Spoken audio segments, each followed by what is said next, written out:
edició de la Fira del Llibre de València els autors teatrals Carles Alberola i Roberto García per presentar-nos Joan el Cendrós, ja un clàssic del teatre infantil i juvenil publicat per Bromera en la seva col·lecció Miquelet Teatre.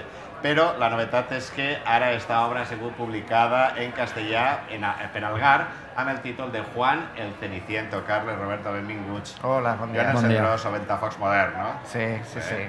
Masculí, a més. Sí, sí, sí. Quan farem la versió van decidir transportar-ho a un xaval d'institut, no? I ahir, bueno, nosaltres vam encetar la nostra col·laboració precisament en aquest text i aquest espectacle i va ser un viatge meravellós, no? A partir d'un conte de Babette Kuhl, on ella ja canviava, no?, una sèrie determinades de situacions, nosaltres vam decidir transportar-ho al món d'un institut, contextualitzar-ho en unes edats, en uns referents. Clar, estem parlant d'un text que vam escriure a l'any 98. 98, sí. Fa 14 anys. I des d'aleshores, doncs mira, és un text que és molt llegit a les escoles, molt representat en instituts, no?, perquè d'alguna manera s'afavoreix el que la gent, els nanos, es puguen sentir com identificats, no?, reflectits en allò que es conten, els personatges, i són com vestits a mida a l'hora de poder després portar-ho a escena, no? Roberto, i canviareu. La fada, així és Indiana Jones, hi ha un ordinador... Sí. Com va estar? El príncep és una princesa, que és una companya de classe. I, bueno, jo crec que... Roín, també. Exacte, sí, sí. La madrastra que no és, que és una veu. Bueno, jo crec que una de les coses boniques d'esta adaptació, sobretot per al públic adolescent, és com vam transportar, no?, com vam fer la perversió, no?, dels referents del conte clàssic a un món molt quotidià d'institut, on en el fons es parla de lo mateix, que és el fet d'enamorar-se, el fet de viure la vida en intensitat, el fet d'arribar a ser allò que ho somia ser, i en aquest cas, pues, bueno, els referents eren més de la cultura popular, i això que Indiana Jones no sabíem si era més un referent més de la nostra cultura o de la dels xavals, però bueno, també és un clàssic, no?, dins del món del cine d'aventures, i bueno, el públic hi s'hi ha encantat i els lectors sabem que també. Era una novetat en aquell moment tota la història del xat, sí, que ara ha estat més en boga, no? La gent ho fa servir més.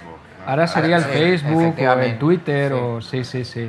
Això ens ajudava a parlar de la invisibilitat del personatge, de les relacions, sense que l'altre coneguera la teua identitat, no? I bueno, va resultar molt bonic comprovar com en una conversa de xat durant pràcticament 3 minuts es feia un silenci a la sala Escalante on ho vam representar mentre la gent observava els diàlegs escrits en una pantalla, no? Va ser un moment important. Carles, La Ventafocs és un conte constantment versionat, Rossini, Cenerentola, fins i tot Jerry Lewis té una Cinderella, Cinderella.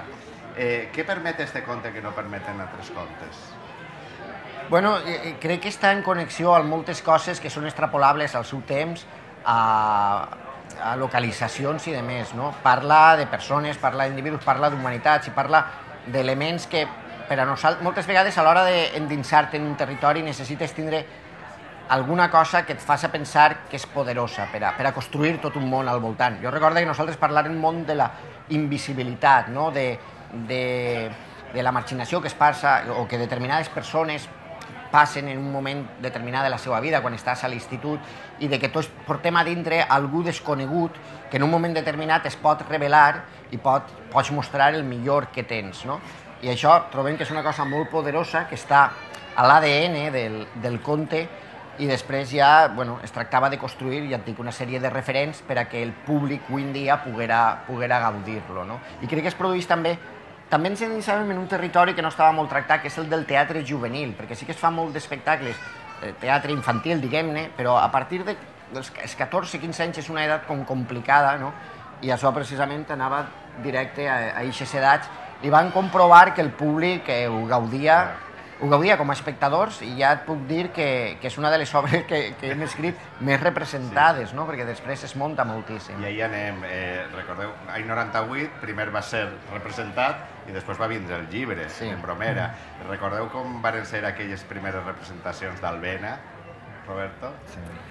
Pues va ser, bueno, era fantàstic perquè va ser molt xula ja el procés en els actors perquè era molta gent, era un repartiment d'actors i actrius joves que va ser un procés molt bonic, però després sobretot el fet de connectar amb el públic també de classes de nanos molt xicotets i també de públic més d'institut i bueno, va ser una experiència bestial com a catarsi, no? Com a catarsi teatral.